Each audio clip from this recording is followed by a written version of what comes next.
Every single morning for 6 years, she woke up before the sun did. She cooked, she cleaned, she scrubbed, she laundered, she folded, she ironed, she organized. She smiled when she was exhausted.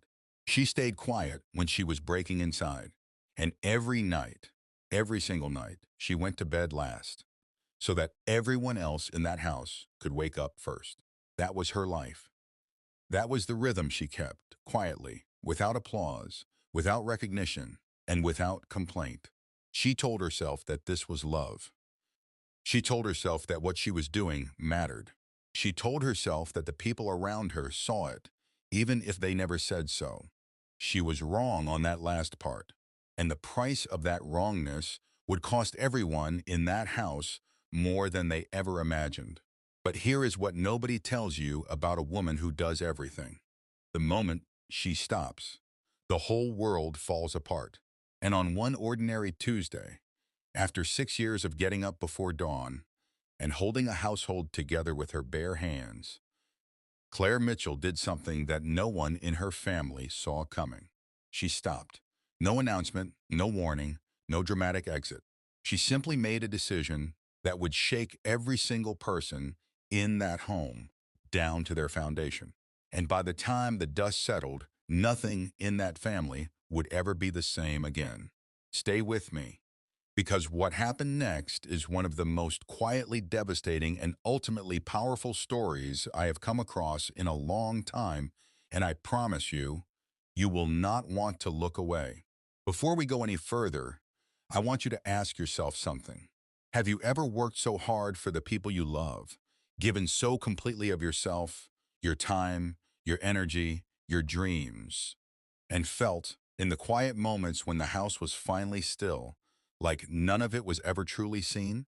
If you have, then this story is going to hit you somewhere deep.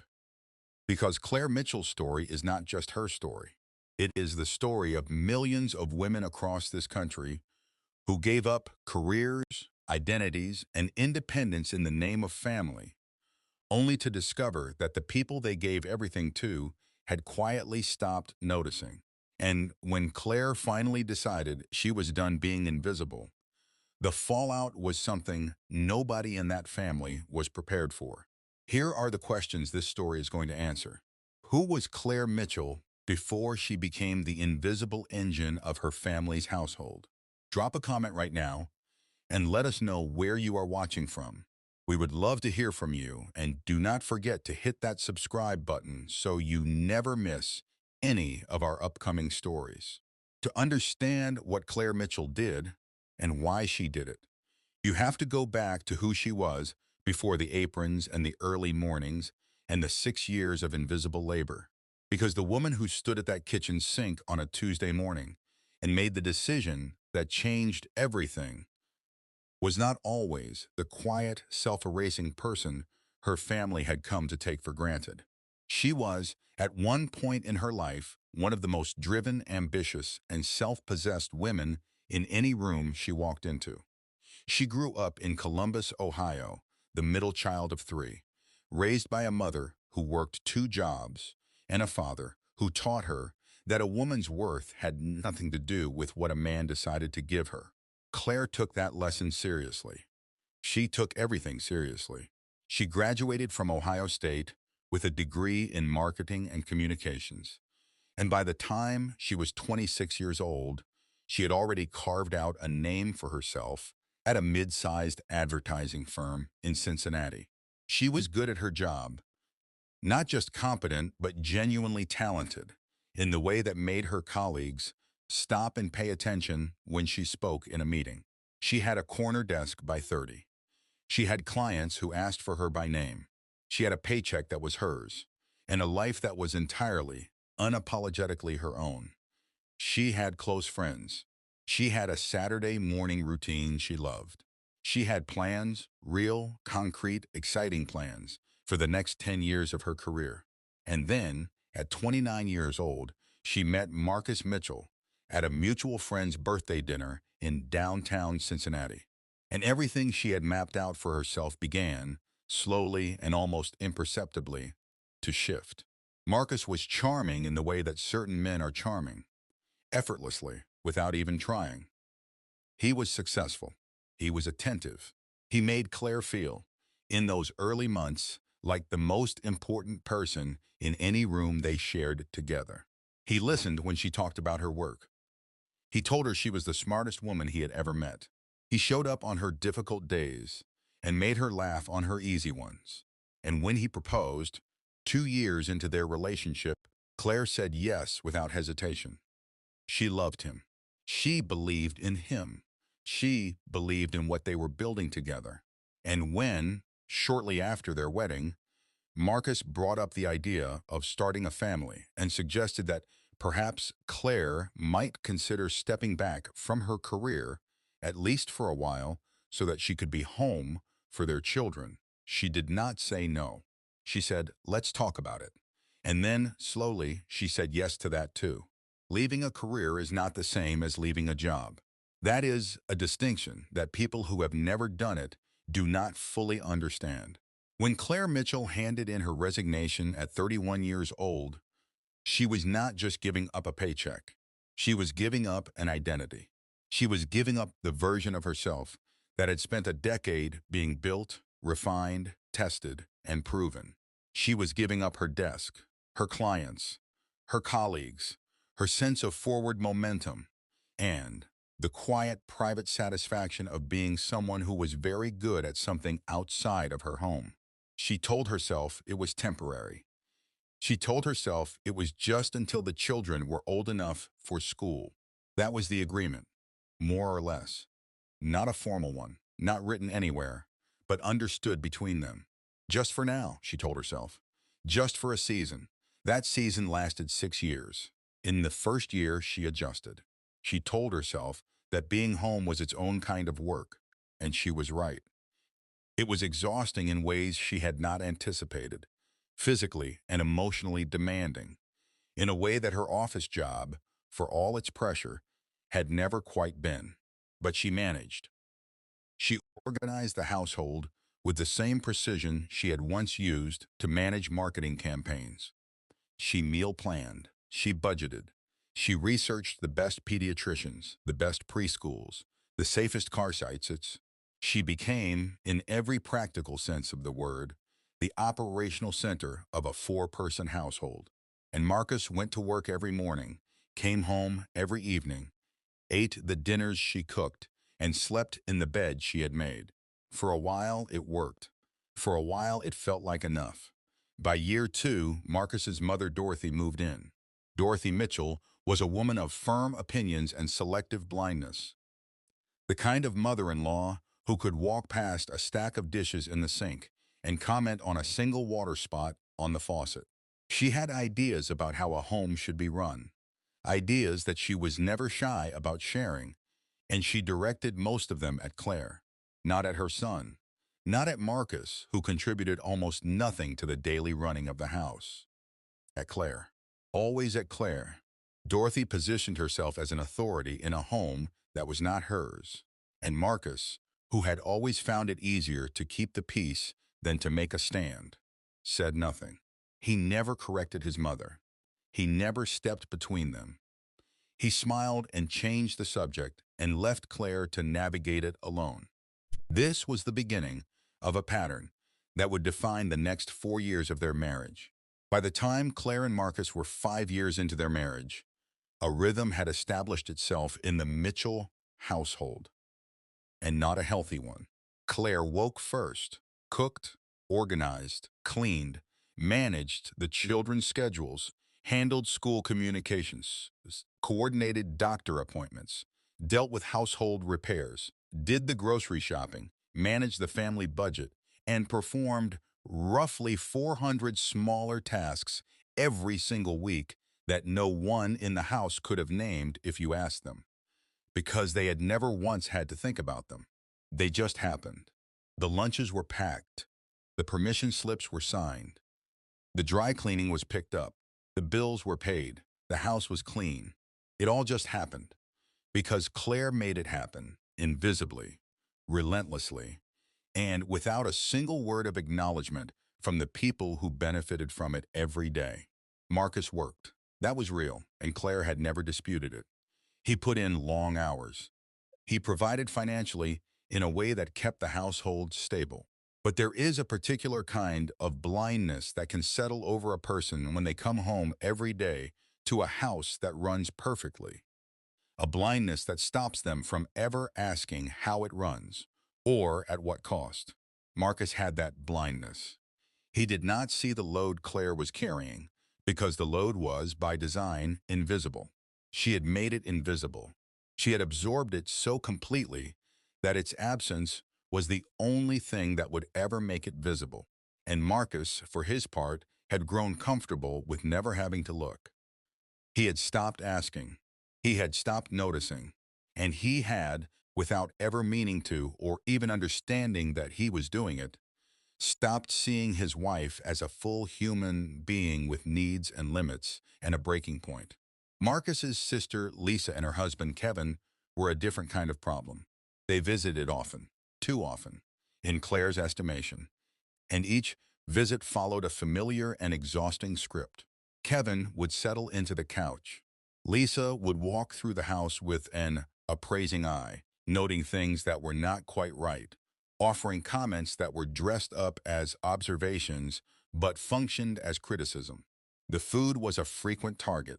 The cleanliness of certain corners, the way Claire organized the pantry, the way she dressed the children. Lisa had an opinion about all of it, delivered with the particular confidence of a woman who had never once spent a full day managing someone else's household. And Kevin would nod along or laugh at the right moments, and Marcus would sit at his own dinner table and let all of it happen, every single time. It was a Sunday in late October when everything that had been quietly building for 6 years finally reached its tipping point. Claire had been in the kitchen since 9 o'clock that morning. She had prepared a full roast chicken with herb butter under the skin, seasoned the way her grandmother had taught her when she was 12 years old. She had made roasted vegetables from scratch. She had prepared homemade cornbread. She had put together a dessert the night before, a peach cobbler that had taken nearly 2 hours, because Lisa had mentioned during a phone call the previous week that she had been craving something home-cooked and sweet. Claire had remembered that. She had planned around it. She had spent her Saturday evening making something specifically because someone in that family had expressed a desire, and she had quietly, without being asked, taken it upon herself to fulfill it. The family sat down at the table at 1 in the afternoon. Dorothy took her usual seat at the head of the table, a seating arrangement that had never been formally established but had simply calcified over time, the way many things in that household had calcified. Marcus sat to her left. Lisa and Kevin sat across from Claire. The children were at the smaller table nearby. Claire set the food down. She poured the drinks. She made sure every plate was arranged, every glass was full, every napkin was in place. And then, finally, she sat down. For the first time in 4 hours, she was still. She watched her family reach for the food she had spent her day making, and she felt the particular kind of quiet pride that comes from genuine effort and genuine love expressed through labor. It lasted approximately 45 seconds. Lisa cut into the chicken, took a single bite, and tilted her head to one side in the way she always did when she was about to say something critical while pretending it was a simple observation. "This is a little dry, don't you think?" she said. And she said it lightly, conversationally, as though she were commenting on the weather. Dorothy set down her fork and nodded with the air of someone who had been waiting for an opportunity. "I've been telling Marcus for years," Dorothy said, "that she needs to learn how to keep a bird moist. It's not that complicated, really." And then Lisa laughed, a small, airy laugh, and Kevin smiled, and Marcus, sitting directly across from his wife at the table she had set and beside the food she had cooked, did not say a single word. He looked down at his plate. He picked up his fork, and he said nothing. What happened inside Claire Mitchell in that moment was not a dramatic explosion. It was quieter than that, and in many ways far more significant. Something that had been holding very tightly, some last strand of patience or hope or willingness to absorb, simply gave way. She did not cry. She did not raise her voice. She did not flip the table or make a scene that anyone would be able to point to later as the moment she lost control. She sat very still. She looked at her husband, who was not looking at her. She looked at her mother-in-law, who was cutting her food with satisfaction. She looked at Lisa, who was helping herself to more cornbread. And then Claire Mitchell quietly excused herself, walked to the kitchen, stood at the sink, and stared out through the small window above it at the backyard where the afternoon light was starting to go golden. She gripped the edge of the counter. She took 3 slow breaths, and she made a decision. The decision Claire made that afternoon at the kitchen sink was not made in anger, though she had every right to be angry. It was not made out of spite, though the provocation was real and it was earned. It was made, she would later describe, out of something that felt closer to clarity than anything else. A sudden, sharp, almost painful awareness of who she had been allowing herself to become and what that was costing her. For 6 years, she had made herself smaller. She had swallowed words. She had absorbed criticism. She had smoothed over conflict. She had managed other people's emotions while her own went largely unexamined. She had been the one who showed up over and over for people who had quietly stopped showing up for her. And standing at that kitchen sink on a Sunday afternoon in October, she understood with sudden and complete certainty that she could not do it anymore. Not one more day. What Claire decided to do was deceptively simple. She was not going to pack a bag. She was not going to leave. She was not going to issue ultimatums or make announcements or gather the family together for a confrontation. She was simply going to stop. Stop cooking every meal. Stop doing every load of laundry. Stop organizing every schedule and managing every appointment and solving every problem that other adults in that household were perfectly capable of solving themselves. She was going to withdraw her labor quietly, completely, and without explanation, and she was going to use the time and energy that freed up to do something she had not done in 6 years. She was going to take care of herself. She was going to remember who she was before she became invisible. And she was going to do it without asking anyone's permission. The next morning, a Monday, Claire's alarm went off at 5:30, as it always did. She reached out, turned it off, and went back to sleep. She slept until 7:15. She got up when she was ready, made herself a cup of coffee, and sat at the kitchen table alone with a book she had been meaning to read for 4 months. She did not start the school lunches. Marcus scrambled to find something to pack for the kids. She heard the commotion from the kitchen, the opening and closing of cabinet doors, the frustrated sound of a man confronted with a refrigerator he had never truly learned to navigate.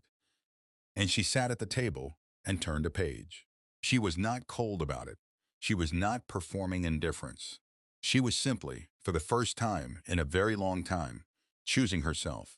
And the feeling was so foreign and so necessary that it almost brought her to tears.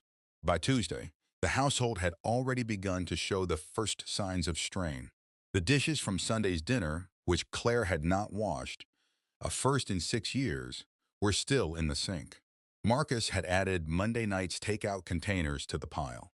Dorothy had complained loudly about the state of the kitchen, then stood in the doorway of it for a full 5 minutes without touching a single dish herself.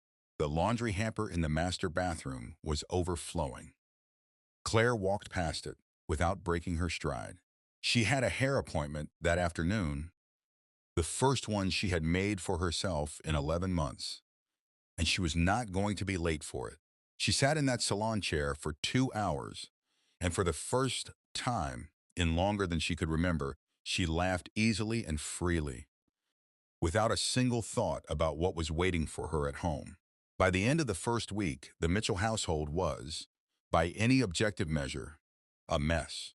Not a spectacular cinematic disaster, just the steady, unglamorous collapse that happens when the person who kept everything running simply stops. The refrigerator, which Claire had always stocked with precision and care, was down to condiments, half a gallon of milk, and leftovers that had passed their reasonable window.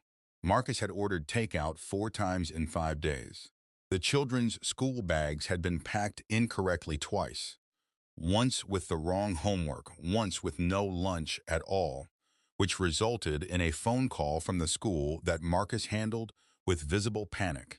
Dorothy had attempted to do a load of laundry on Wednesday, run the machine without checking the settings, and shrunk Marcus' 2 best work shirts.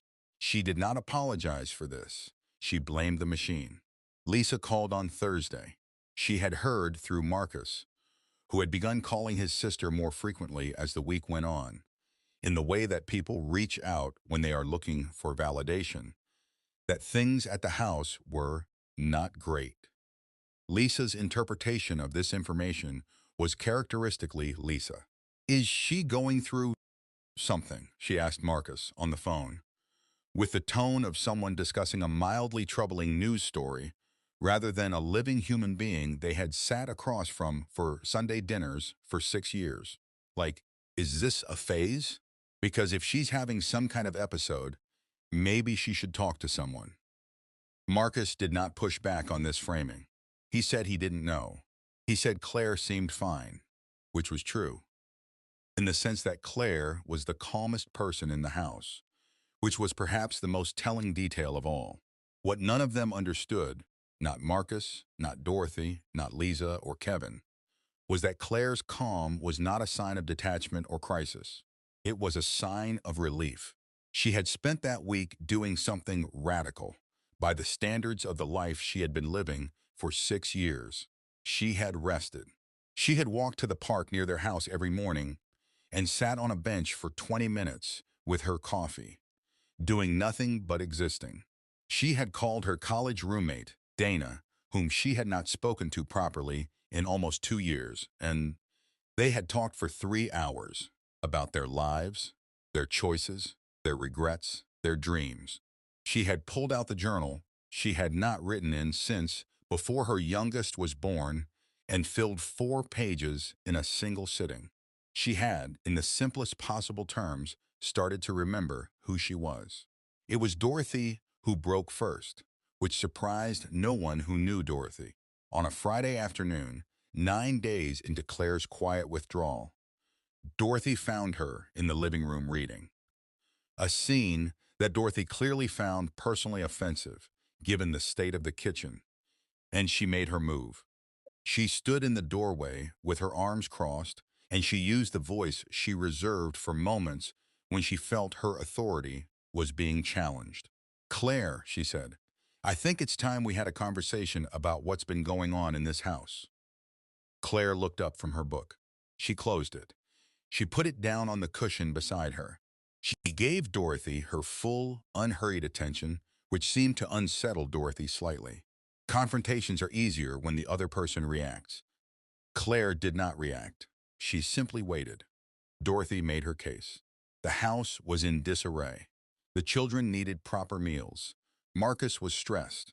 The family needed Claire to step back up and fulfill her responsibilities. She said the word responsibilities with particular emphasis, leaning on it, as though it were a trump card that would end the conversation. And then she waited for Claire to apologize, to make excuses, or to tear up, because those were the 3 responses she had come to expect from her daughter-in-law. What she got instead was something she had no script for. "Dorothy," Claire said, quietly, evenly, with no heat in her voice at all, "I am aware of the state of the house. I also know that there are 4 other adults living in it. I'm sure between the 4 of you, you'll figure something out." Then she picked up her book, opened it to the page she had marked, and continued reading. Dorothy stood in the doorway for a long moment. Then she left. The thing about that exchange that was most significant, the thing that rippled out through the rest of the week and into the conversations that followed was not what Claire had said, but how she had said it. There had been no anger in it, no bitterness, no tears or apologies or backtracking. She had simply spoken the truth with the same calm authority that she had once brought to conference rooms and client meetings. The authority of a woman who knew exactly what she was doing and exactly why.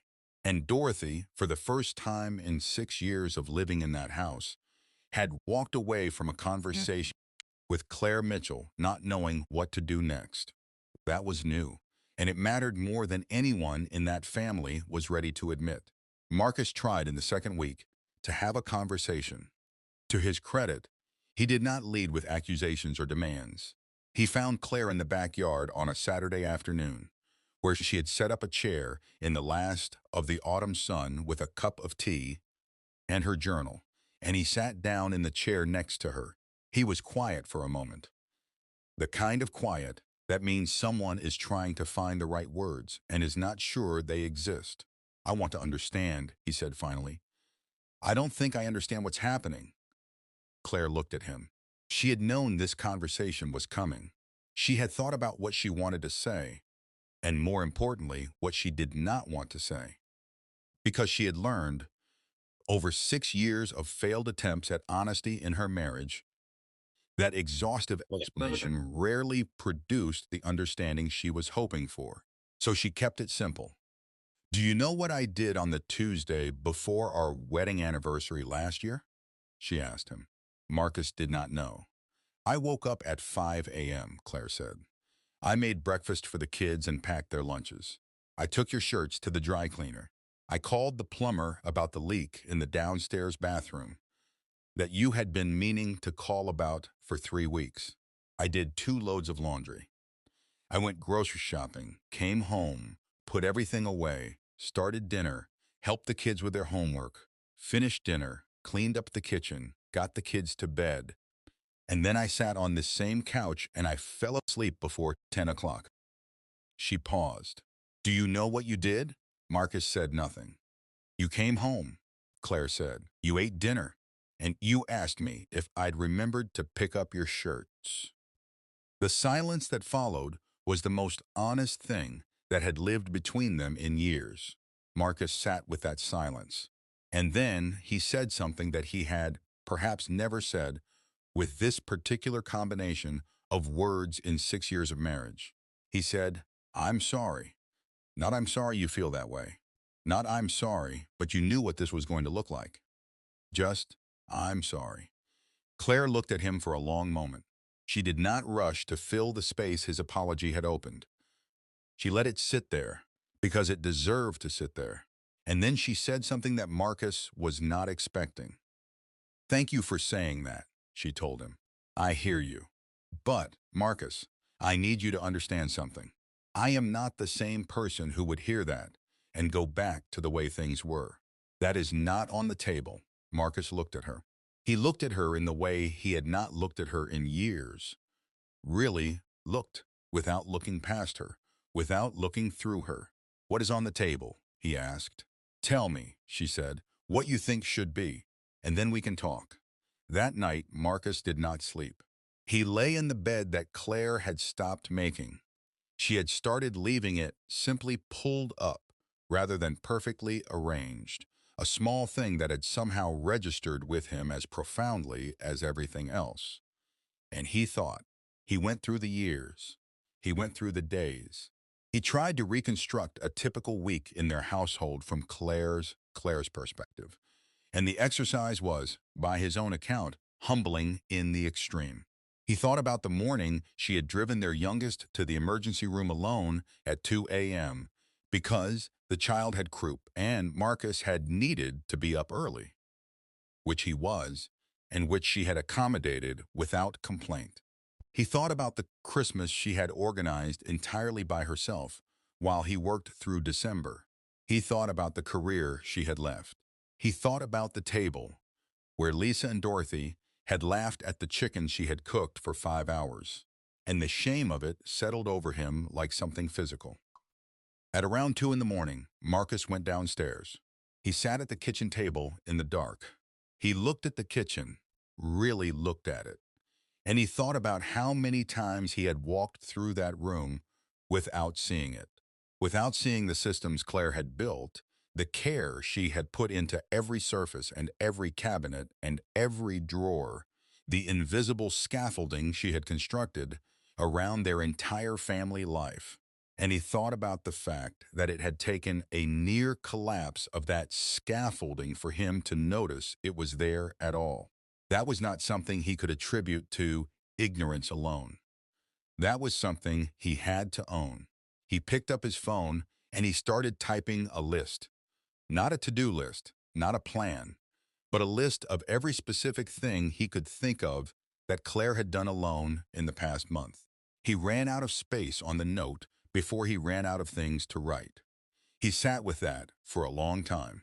The next morning, Marcus called his sister Lisa. Not to vent, not to commiserate. He called her because there was something she needed to hear from him. And he had spent enough of his marriage failing to say the things that needed to be said to the people who needed to hear them. He told her, plainly, that the comment about the chicken had been cruel and unnecessary, and that he should have said something at the table when it happened. And he was ashamed that he had not. Lisa was quiet for a moment. And then, to her credit, she did not defend herself. She said, "You're right. And then I owe Claire an apology. A real one."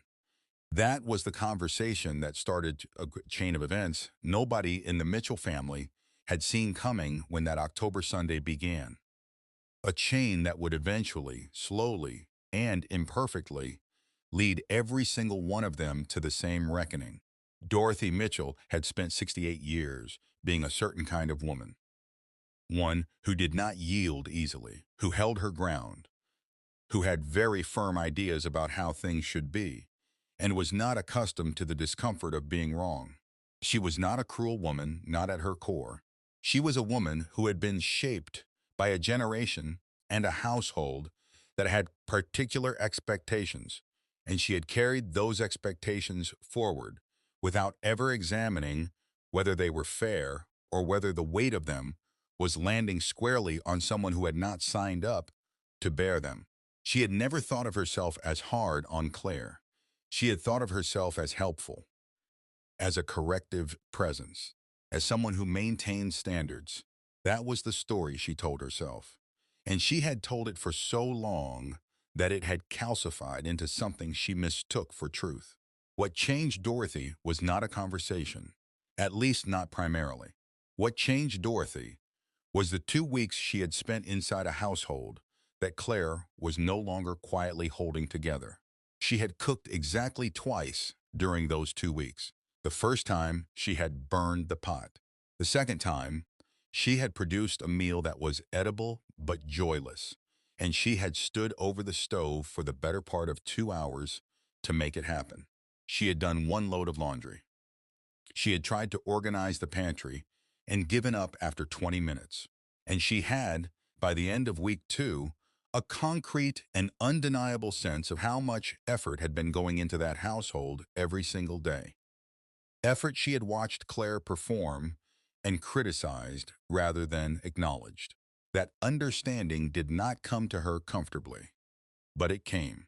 She found Claire on a Sunday morning, exactly 2 weeks after the dinner, sitting at the kitchen table with her coffee. Dorothy sat down across from her. She did not cross her arms. She did not use her authority voice. She sat the way a person sits when they are not sure of themselves, which was not a posture that came naturally to Dorothy, and which Claire noticed immediately. "I was hard on you," Dorothy said. She did not frame it as a question or soften it with qualifiers. "I know that. I told myself I was being helpful, but I think I spent 6 years looking for things to correct because I didn't want to admit how much you were carrying. It was easier to find fault than to say thank you." She paused. "I should have said thank you a long time ago." Claire looked at her mother-in-law for a moment. "I know it wasn't easy to say that, Dorothy," she said. "Thank you for saying it." Lisa called on a Wednesday. She had clearly rehearsed, at least partially, because she started with something that sounded prepared. But then it fell away, the way rehearsed things do when they hit the reality of the moment. And what came out instead was something more honest and considerably less polished. "I've been thinking about that dinner for 2 weeks," Lisa said. "And I know that saying it was just an offhand comment is not an excuse, because it wasn't just that dinner, was it? It was every dinner, every visit. I came into your home and I picked at you, and I know, that I was doing it because I was jealous of you, of what you had built. And instead of telling you that, I turned it into criticism. That's a terrible thing to do to someone who has been nothing but generous to this family." Claire listened. She did not fill the silence that followed with reassurance. She let Lisa sit in it, just for a moment. And she said, "That means a lot, Lisa. I mean it." Kevin, as he had always been, was a man of fewer words. He sent a text message that arrived the same evening as Lisa's call. It was 4 sentences. "Lisa told me what she said to you. I laughed at the dinner table that day, and I shouldn't have. I've never once thanked you for anything, and that's wrong. I'm sorry, Claire." There was nothing elaborate about it. There was no flourish. But it was real, and Claire read it twice and set the phone down on the counter. In some ways, Kevin's 4 sentences landed more heavily than anything else that had been said to her in 2 weeks, because they came from the least expected direction. And that is sometimes how the most important things arrive. Simply, directly, without warning, from the place you least thought to look.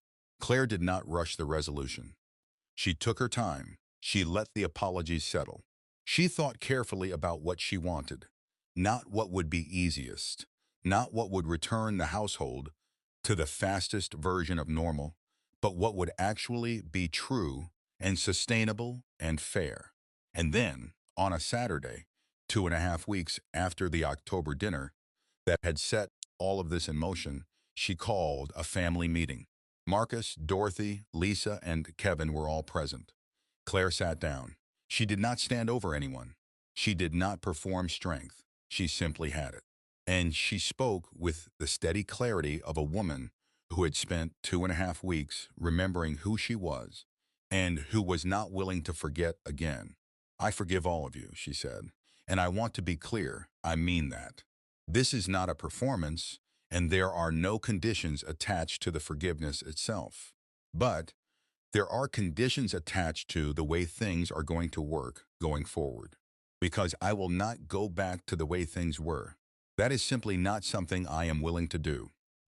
She laid out what she needed: a shared household schedule, real and functional, with tasks divided among the adults in the house, a return to part-time work, which she had already begun exploring, respect for her time, her labor, and her choices, and the basic expectation of being treated as a full human being in her own home, not managed, not criticized, not invisible. "If these things work for this family," she said, "then we move forward together. And I think we can. But only if we move forward differently." Nobody argued. Nobody negotiated. One by one, they agreed. It was not a fairy tale moment. There was no music swell, no tearful group embrace, no single image that captured a perfect resolution. Real change does not arrive like that. It arrives incrementally, imperfectly, through 100 small daily decisions made by people who have chosen to do better. But the agreement was made, and it was made honestly, with everyone in the room understanding exactly what was being asked and what was being offered. Claire cooked that evening because she wanted to, because cooking was something she genuinely loved, when it was a choice rather than an obligation, when it was an act of care rather than an act of survival. And when she set the food on the table, Marcus looked at her and said, clearly and without prompting, "Thank you." Dorothy said it too. Lisa set her own place. Kevin helped the kids with their chairs. It was a small thing, but it was a beginning. Here is what Claire Mitchell's story taught me, and what I hope it has given you something to think about. Invisible does not mean unimportant. It means undervalued. There is a profound difference between those two things. And the people who suffer most in families and in relationships are often the ones who have made themselves invisible through an excess of care, who have absorbed so much for so long, so quietly, that the people around them have simply stopped imagining that it could be any other way. Claire was not invisible because she lacked value. She was invisible because the people around her had stopped doing the work of seeing her. And the moment she stopped doing the work of making things easy for them, the truth of her value became impossible to ignore. There is a harder truth underneath that one, and it belongs to the Marcuses and the Dorothys and the Lisas of the world as much as it belongs to the Claires. The most dangerous thing you can do to a person who gives everything is to treat that giving as a given. Because people who give everything are not bottomless. They have a limit, and they have a self. And if you do not see that self, if you do not honor it, thank it, make space for it, then one day you will come home to a house that reminds you, in the most concrete terms possible, of everything you failed to see. Claire found herself again in 2.5 weeks of stepping back. The question I want to leave you with is this. Would you have needed it to come to that point? Would you have spotted what was happening before she had to stop? Because that is the conversation worth having. That is where the real work lives. And if this story moved you, if it made you think about someone in your life or about yourself, then let it. Let it sit with you. Because sometimes the most powerful thing a story can do is make us ask better questions about the people standing right next to us. Thanks for watching. See you in soon.